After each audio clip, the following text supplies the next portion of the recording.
hoy en la clase de Filosofía del Derecho. Vamos a hablar un poquito hoy sobre este tema. La filosofía del derecho, como nosotros revisamos en la clase anterior, citábamos a varios autores, Sócrates, Platón, sobre este tema, Anaximandro, sobre cuál era, en todo caso, el origen de las cosas, el porqué de la existencia de las cosas.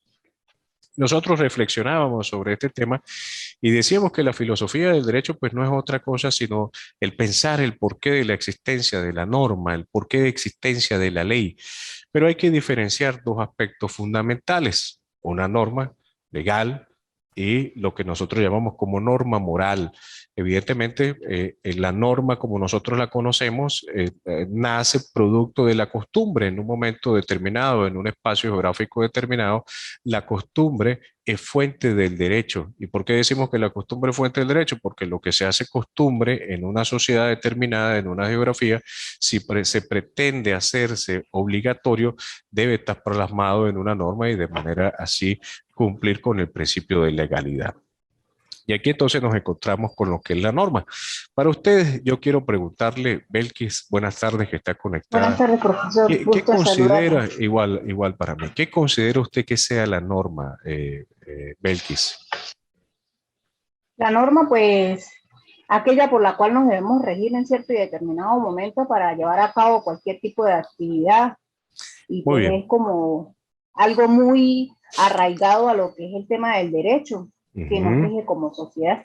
Muy bien, perfecto. Es así, Belkis. La norma viene siendo ese poder o esa facultad que nosotros hemos delegado a la autoridad para que haga exigir el cumplimiento de esa norma y mantenernos a nosotros en la buena postura, en el buen comportamiento, que nuestra actitud, nuestra forma de hacer las cosas sean conforme al ordenamiento jurídico que esté vigente en un país, en un estado determinado. Entonces nosotros sabemos que la norma inclusive tiene que ver con la forma como transmitimos las ideas, cómo nos comportamos, cómo nos vestimos. Si hablamos de normas, en la moda, por ejemplo, la misma sociedad impone estas normas y no nos hablamos de la norma como tal desde el punto de vista jurídico, sino nos hablamos de las normas sociales, lo que rigen nuestra sociedad. También son impuestas por nosotros mismos. Incluso esas normas sociales provocan cierto rechazo en los individuos, aquellas personas que, por ejemplo, en alguna reunión, en algún cóctel, algo semejante, no cumpla con esas normas sociales, de alguna manera pues puede ser rechazado.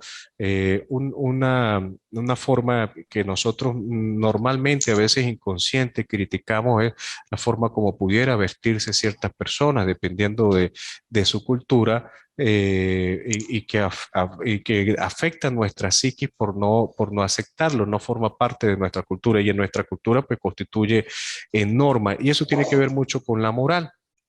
La moral, evidentemente, muchachos, para lo que una sociedad constituye moral, para otras no. Y eso nos lleva a separarla, pero siempre unida. ¿Por qué razón? Porque la moral, en todo caso, va a imponer nuestras reglas de conducta en la sociedad, pero la norma, desde el punto de vista jurídico, va a permitirle que la autoridad exija al ciudadano el cumplimiento de esa norma, como lo dijimos, para que no ocurra la anarquía dentro de la sociedad. Es importantísimo la norma dentro de las sociedades para evitar así que ocurran ciertos aspectos que lleven a un desorden social, que es lo que nosotros o en materia jurídica se conoce como anomia. La teoría de la anomia significa principalmente aquel desorden estructural dentro de la sociedad, que de alguna otra manera haya apatía frente al cumplimiento de la norma. Ejemplos muy clásicos tiene que ver, por ejemplo, con las reglas de tránsito. Las reglas de tránsito están allí, la autoridad está allí para exigir la regla de tránsito, pero ya hacemos cultura en un cruce determinado, o hacemos costumbre, mejor dicho, hacer un cruce indebido en una esquina, que todo lo hacen, pero que sabemos que está prohibida. Entonces allí nos encontramos con la anomia, que viene siendo ese desorden dentro de la sociedad. Existe una norma desde el punto de vista jurídico, pero hace imposible por esa misma cultura, por esa misma costumbre de los ciudadanos, de los hombres a pie, y la falta inclusive de exigencia por parte de las autoridades. Hay cierta complacencia en el caso de ese ejemplo en particular. En la zona de frontera, puedo darle un ejemplo también, muchachos, el tema este de la venta de combustible de manera detallada. Lo comentaba ahorita hace un momento en otra clase, el tema de en San Antonio del Táchira. No sé si todos conocen aquí la zona de frontera, de allí, no solamente aquí en esta zona de frontera, sino en la parte alta de Zulia, en la parte de Santa Elena de Guairén, en Falcón, en Amazonas. Allí uno observa que existe la venta de combustible al detalle, es decir, un muchacho que se sienta allí y vende la gasolina en litros. Eso está prohibido por la norma. Hay una ley penal del ambiente y, por supuesto, hay una ley especial con el tema de contrabando. Pero al no hacer exigible este dispositivo legal o esta norma, pues nos encontramos allí con el postulado de la teoría de la novia. Perfecto. Entonces, fíjate, hay las sociedades primitivas, cómo desarrollaron la idea de la norma. Principalmente tenía factores religiosos. Había un alto sentido de la religión, una alta influencia de la religión en el desarrollo de la norma, y evidentemente pues se castigaba a aquella persona que transgredía digamos, esos ordenamientos que la iglesia, independientemente cuál haya sido, para no entrar en detalle, en la iglesia en particular, haya establecido como de obligatorio cumplimiento. Había una gran influencia desde el punto de vista religioso en la norma, inclusive en el ejercicio o en la sanción o el castigo de las infracciones de esa norma.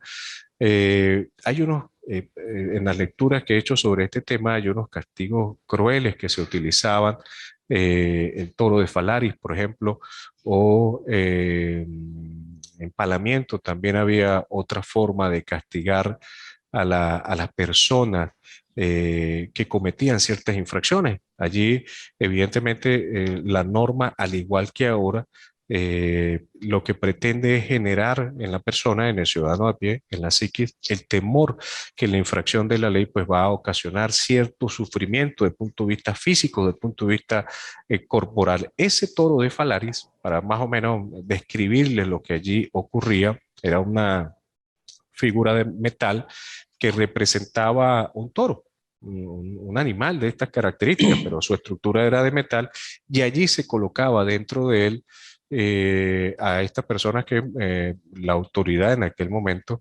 consideraba de que había infringido la ley, y luego debajo de esa estructura de metal se ardía en llamas, y se pueden imaginar el calor hasta que derritía los cuerpos humanos que allí se colocaban. Entonces, verdaderamente la forma como se castigaba, el escafismo era otra forma también de castigo cruel que existía en las sociedades primitivas, en las sociedades o en vía, en las primeras sociedades que conocimos en la historia o que plantearon nuestra evolución como seres humanos. Allí se establecían unos castigos que verdaderamente pues lo que buscaban es lo que hoy de alguna u otra forma tratamos a través de la ley imponer en la sociedad, es la intimidación a ese individuo en la infracción de la ley. Ese escafismo, muchachos, para también describirle lo que aquí ocurría en este tipo de castigos, se hacía ciertas incisiones en el cuerpo de ese posible infractor de la ley, y allí se amarraba, por decirlo de alguna manera, con sogas y otras instrumentos, otros elementos, se amarraba a una balsa y se dejaba a la deriva del río o del mar allí, o se dejaba en un espacio abandonado, vivo esta persona, y allí pues se producía la contaminación de su cuerpo, es decir, su vida, o mejor dicho, su muerte se producía por la propia contaminación que su cuerpo generaba, la putrefacción de su cuerpo. Entonces, verdaderamente, pues estos castigos se hacían con un firme propósito de intimidar al individuo en la comisión de delitos, en la comisión, en infringir la ley. Nosotros en la actualidad, evidentemente, no se castiga de esa naturaleza, pero sí existen castigos representativos, ejemplarizantes, que tienen que ver con la privación de libertad. ¿Y por qué yo hablo de esto, muchachos? Porque evidentemente la única manera de que pueda cumplirse la norma, que pueda hacerse efectivo el pleno, la exigencia del cumplimiento de la norma, es que sobre ella pues exista el poder punitivo del Estado, es decir, que exista la manera de la autoridad de castigar la infracción de la ley. Y la única manera es eso, intimidar al ciudadano de a pie, intimidar al colectivo de que si esto llegara a ocurrir, pues va a tener la misma sanción de aquel que ya ha cometido un delito. Evidentemente, los castigos van a depender de la magnitud del daño causado. No podemos hablar de una simple infracción de la ley que lo que de tránsito, que lo que acarrea es una multa, una suspensión de la licencia. La norma, evidentemente, para que se pueda hacer cumplir, pues debe haber una manera de exigir su cumplimiento, ¿cierto? Y les hablaba de ciertos casos en particulares de cómo en la antigüedad se castigaba el cumplimiento de la ley. No sé si lograron escucharme esa parte. Hablamos del Esa empalamiento, parte sí. del escafismo, hablábamos del toro de Falari, que era la forma como se castigaba en la antigüedad. Pero ahorita, avanzando en el desarrollo de la materia, yo quiero establecer una diferencia fundamental en lo que es la moral, la ética y la norma como tal, la norma moral, la norma desde el punto de vista jurídico y por supuesto la ética. Nosotros la ética siempre la confundimos con aquel comportamiento profesional, como aquel comportamiento que debe tener el profesional en sus diferentes áreas. Y no suele ser tan cierto de esa forma, porque la ética tiene que ver mucho de cómo cualquier ciudadano tiene su comportamiento dentro de la sociedad, pero evidentemente con las normas morales. Es allí el aspecto fundamental. Las normas morales no solamente tiene que ver con la forma, inclusive, cómo nuestros pensamientos afloran, cómo se materializan dentro de la sociedad, pero esos pensamientos, esa forma cómo nosotros nos comportamos frente a la sociedad tiene que ver también con un aspecto ético. Y allí, en todo caso, pues viene la norma desde el punto de vista jurídico que va a exigirle a ese ciudadano de a pie el buen comportamiento dentro de la sociedad. Y por supuesto, las normas tienen una función fundamental, muchachos. Las normas no solamente tienen la manera como va a regular nuestro comportamiento en la sociedad, sino también cómo va a dirimir nuestros conflictos con nuestras personas que formamos parte en nuestra sociedad, cómo hacemos nuestras negociaciones, cómo realizamos nosotros nuestros acuerdos entre las partes. Por allí siempre y se los comento desde ahorita, muchachos, ustedes como futuros profesionales del derecho, siempre se ha dicho y se ha hecho costumbre, pero es una costumbre no equivocada, sino se piensa de forma equivocada que es una costumbre. Cuando nosotros hacemos una negociación comercial y adquirimos un vehículo, por costumbre siempre decimos, bueno, quien compra es el que tiene que pagar los gastos de autenticación si se trata de un bien mueble o de protocolización si se trata de un bien inmueble. Esa siempre ha sido la costumbre, decirlo de esa forma, ¿sí o no, muchachos? Pero no sucede así, porque el mismo Código Civil, el artículo 1214 del Código Civil, refiere de que quien vende debe establecer, sanear, mejor dicho, la palabra que usa el Código Civil, sanear el bien que va a transferir. Y los gastos de autenticación y protocolización les corresponden al comprador. Es decir, no es una costumbre, es porque la ley lo establece. Que nosotros nos imaginemos que es una costumbre es otra cosa, pero es la propia ley que nos impone esas obligaciones. Entonces, desde ahorita pues quería comentarle este tema, porque inclusive hay profesionales del derecho que creen de que eso forma parte de la costumbre. No, es porque la propia ley así lo impone, lo establece. Son nuestras reglas que rigen nuestra sociedad. Y a medida que el hombre evoluciona, a medida que el hombre va desarrollándose dentro de la sociedad, evidentemente van apareciendo nuevas normas. Y uno de estos ejemplos, muchachos, tiene que ver con el Internet. Nosotros hasta hace 30 años no conocíamos el acceso al Internet. En la actualidad, evidentemente, ya existe una normativa que regula el tema informático, el tema de la imagen, el tema de las negociaciones y transacciones bancarias está regulado ya desde el punto de vista legal, cosa que hace 30, 40, 50 años pues desconocíamos. Es decir, otra de las características fundamentales del ordenamiento jurídico es que él está en constante modificación y adaptación a las exigencias propias de la nueva sociedad. Nosotros nos hemos preocupado mucho, sobre todo en los países de Latinoamérica, a diferencia de otros países, en hacer modificaciones o pretender hacer modificaciones constantes a las constituciones nacionales. Sabemos nosotros que la norma que recoge la Constitución Nacional, pues es la norma suprema. Hans Kelsen, en la tesis, en la teoría de la pirámide de Kelsen, hablaba de que todo el ordenamiento jurídico del Estado está en subordinación a la norma constitucional. ¿Y por qué así? Porque la norma constitucional es la que va a establecer los principios básicos para que esa sociedad, ese Estado, pues pueda tener un equilibrio y pueda haber armonía dentro de la sociedad. Recordemos que el Estado debe tener ciertos elementos fundamentales para su desarrollo. Hablamos de una población, o mejor dicho, para su reconocimiento, para que figure como Estado. Hablamos de una población, de un espacio geográfico, hablamos de un reconocimiento internacional y lo que estamos hablando, el tema de hoy, el ordenamiento jurídico. Es importantísimo que el Estado pues tenga un ordenamiento jurídico porque evidentemente allí es donde va a sentar las bases de su desarrollo.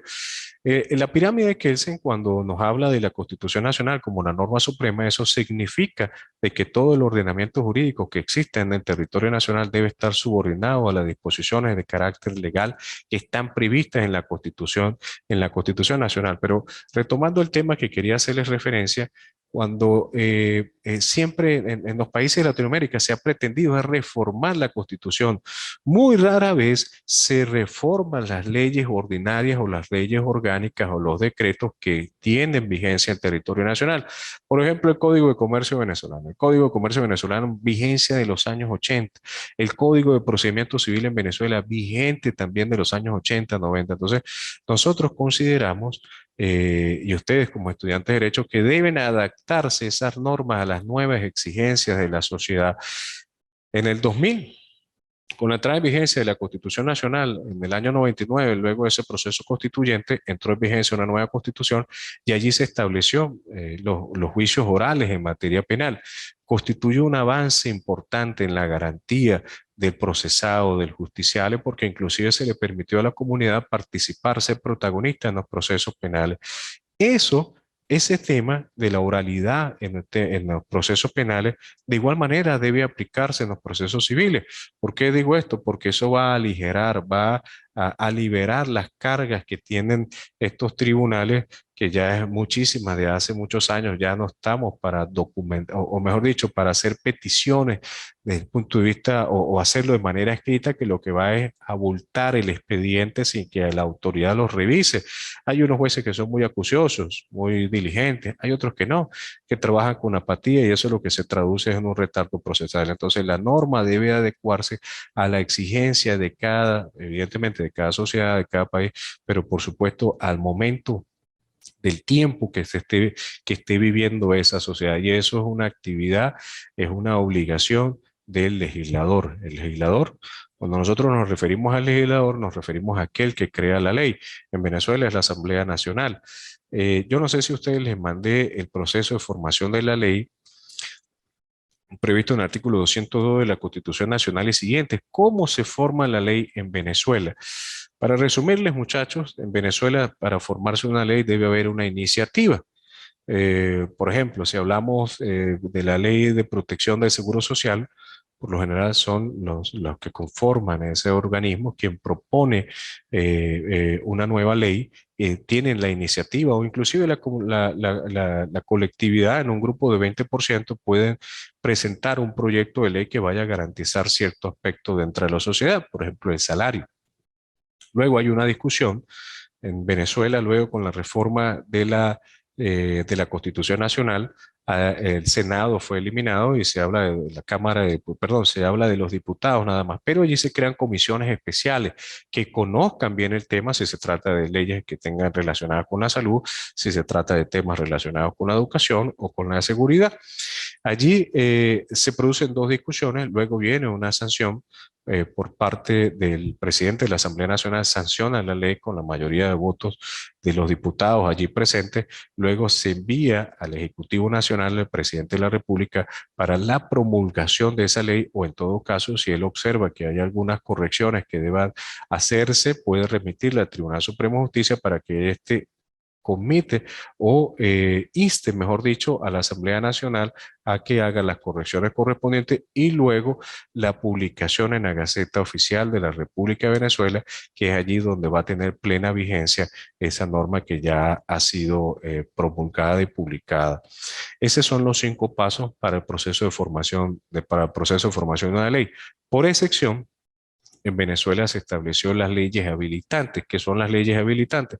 Aquellas que facultan al Ejecutivo Nacional a crear leyes en ciertos temas en particulares, tecnología, tránsito, multas, en materia de registro inmobiliario, notarías. El Ejecutivo Nacional puede dictar leyes, decretos, leyes, porque previamente la Asamblea Nacional le ha facultado para el ejercicio de ese derecho. Es decir, la Asamblea Nacional, el legislador le ha transmitido al Ejecutivo Nacional estas facultades y esos decretos ley pues tienen evidentemente el mismo carácter de obligatoriedad que cualquier otra norma. Fíjate que eh, lo que hablamos hace un momento sobre la norma moral, eh, decíamos que la norma moral tiene que ver mucho con la regla de conducta de la sociedad, ¿no? Tiene que ver mucho con la forma como nos comportamos dentro de la sociedad. Y yo quisiera preguntarles a ustedes un ejemplo de esta norma moral y cómo hacerla exigible dentro de la sociedad. Le escucho. Cualquiera que quiera intervenir, por favor.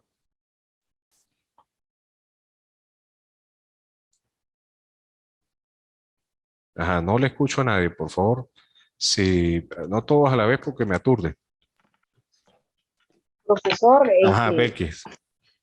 pienso que pues las leyes son claras y precisas con respecto al comportamiento que debemos tener como ciudadanos y que no podemos ignorarlas porque incluso se dice que jurídicamente que el desconocimiento de la ley pues también nos hace Sí, eh, artículo 2 culpables del ante Código cualquier Civil. Sí, situación. No podemos cometer un delito y decir, no, no sabíamos, sí, no pero desconocíamos, pero esa sería la porque las norma leyes jurídica. son públicas. ¿Cómo? Claro, pero ¿cómo sería la norma moral? ¿A qué nos referimos con la norma moral? Esa sería la norma jurídica. Ahora, ¿qué sería la norma moral? ¿Cómo hacer Profesor, exigible la norma moral? Le escucho, ¿quién me habla? Líbano por acá. Ajá, Líbano, buenas tardes, ¿cómo está? Buenas tardes, doctor. Yo diría que la norma moral tiene que ver más con las costumbres dentro de una sociedad. Se Ajá. refiere más a eso. Sí, exactamente. De hecho, la forma como se exige el, el, eh, el cumplimiento de esa norma moral es con el rechazo que la misma sociedad hace a ese individuo. Tendría que Eh, ver mucho, perdón, profesor, tendrá que ver mucho con lo que es la cultura de los ciudadanos como tal, ¿verdad? sí, lo que tú hablas ahorita, la ignorancia de la ley no es excusa de su cumplimiento. Textualmente así refiere la norma. El hecho de que usted ignore la ley no quiere decir que pueda excusarse y decir, bueno, mire, es que yo desconocía de que por ahí no podía cruzar, yo desconocía que no podía golpear a mi mujer, yo desconocía una serie de situaciones allí. Entonces, técnicamente se No dice que nos la exime de ignorancia la culpabilidad como tal. hay ciertas Y pues va muy atenuantes, ¿no? arraigado como lo que debe ser nuestra cultura, con el comportamiento como ciudadanos, ¿verdad? Sí, mira, fíjate, por eso la moral tiene un tema, yo diría, geopolítico. Dependiendo de la situación geográfica donde nos encontremos, eh, para nosotros lo que es moral, para otros sería inmoral. Por ejemplo, en los países árabes se permite tener hasta 10 esposas. Y es algo natural, siempre y cuando tenga la solvencia económica para mantenerla. Si llevamos esto de acá a Venezuela, es causal de divorcio. Entonces, pues verdaderamente, le repito, es una cuestión geográfica. Ahora, pero también tiene que ver un aspecto con, digamos, quien ejerce la autoridad. Y en estos 5 minutos quiero dar este ejemplo rapidito. En Afganistán se le exige a la mujer utilizar burka, cosa que la misma mujer en esa sociedad ha rechazado, pero se impone, se obliga. Entonces, la ley, la norma, desde el punto de vista jurídico, choca con la moral.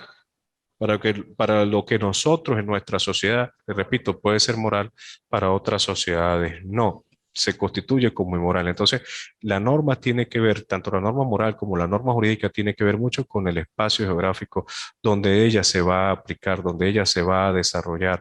Por esa razón, las normas jurídicas siempre están en constante adaptación, en modificación para adecuarla a las nuevas exigencias del momento y, por supuesto, garantizarle a nosotros los justiciables, niños, jóvenes, adolescentes, adultos mayores, hombres, mujeres, el pleno disfrute y goce de los derechos fundamentales o de la actividad comercial que éste realice. Bien, no sé si hay alguna pregunta al respecto, muchachos. ¿Alguien quiere comentar algo?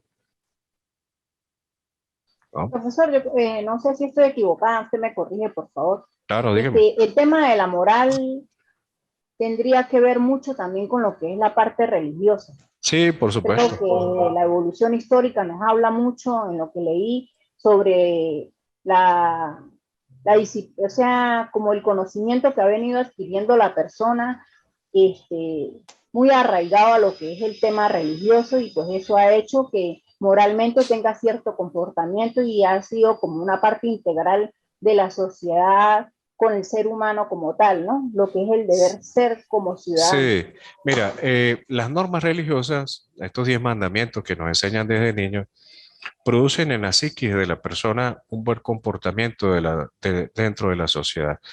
Si el motivo es religioso o es legal, jurídico, lo que sea, costumbre, cumple un efecto importante. Hay otros que no le prestan atención, pero muchos, incluyéndonos, estoy seguro que ustedes que están allí, procuramos en lo posible dar cumplimientos a esas primeras normas que desde niños nos enseñan por cultura, por costumbre. Ya existe cierta temor inclusive a transgredir esas normas que allí se establecen, que son leyes que consideramos leyes divinas. En la próxima clase, muchachos, nosotros vamos a hablar un tema que tiene que ver con la fe, cómo la fe tiene gran importancia en el desarrollo de la norma, cómo ha influenciado la iglesia, la religión en el tema jurídico y cuál ha sido las controversias o los conflictos que se han presentado en esa influencia. Perfecto. Bien, ¿alguna otra pregunta? Creo que ya está culminando el tiempo, ¿verdad, Sí, profesor? nos quedan ¿qué? 4 minuticos, sí, señor. Ajá. Profesor, me disculpa, creo que es oportuno el momento para aprovechar de hacerle una pregunta con Claro, respecto a cómo la no. próxima unidad, si no hay problema. No, no, lo que usted necesite, diga. Vamos a abrirle Ah, aquí. ok.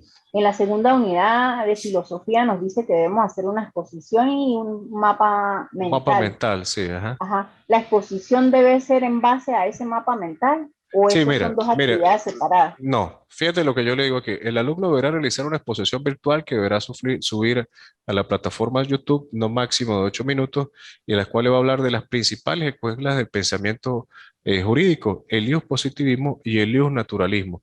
¿Qué es el ius positivismo? El ius positivismo es el derecho positivo, la norma jurídica que nosotros palpamos, el compendio de leyes que rige un país, mientras que el derecho natural o el ius naturalismo es lo que nos corresponde a nosotros por solamente la esencia humana, el derecho a alimentar, el derecho a respirar, el derecho a la libertad. Entonces, estas dos escuelas, al igual que la escuela heliénica, también debemos revisarlas y adicionalmente sobre ese tema a exponer se debe hacer un mapa mental.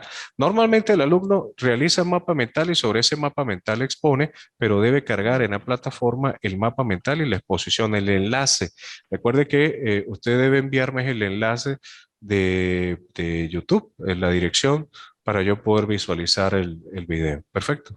O sea que el agregar la actividad me va a dar a mí la opción de subir las dos cosas, ¿sí? Exactamente. Usted va a Ah, agregar perfecto. primero, puede hacer uno solo si usted quiere.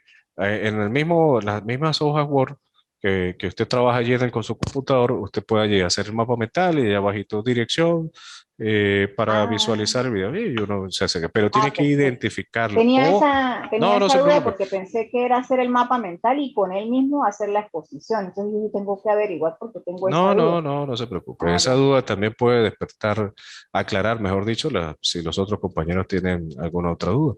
Pero es muy Gracias, importante que profesor. me coloquen la dirección. Si yo no veo, si yo no puedo ver el video, tiene 01. Igual le hago la advertencia para que lo corrija, porque a veces, si lo van a, la plataforma de YouTube tiene varias opciones, oculto, no me acuerdo cuáles son las Público. otras, público. Hay que Eh, dejarlo público para que lo pueda ver.